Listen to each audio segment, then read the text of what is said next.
Woman Phyto е продукт, разработен от LR специално за жените в период на менопауза, които искат да живеят в синхрон с тялото си, без да поглъщат хормони и без да се примиряват с симптомите, които могат да бъдат облегчени. В основата на продукта е червената детелина, богата на изофлавон, растителен естроген, който балансира хормоналната система и спомага за редовна овулация и цикъл.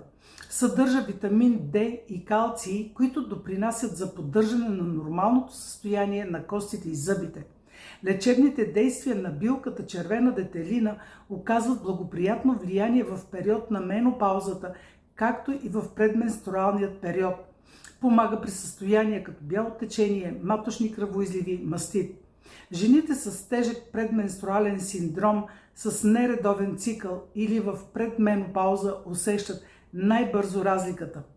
Woman Phyto облегчава симптомите още през първата седмица с по-малко напрежение, по-малко горещи вълни и по-малко безпокойство.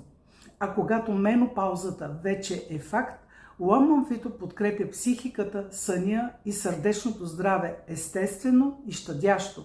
Пречиства кръвта, подпомага сърдечно-съдовата система с доказано работеща билка.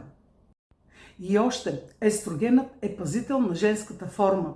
До 40-45 годишна възраст хормонът естроген поддържа разпределението на мазнините основно по хаша и бедрата.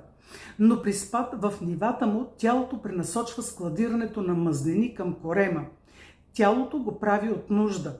Масните клетки в коремната област могат да произвеждат естроген.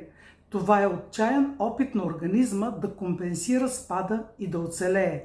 Обаче, мазнините в тази зона са свързани с инсулинова резистентност, повишен риск от сърдечно-съдови заболявания и възпалителни процеси.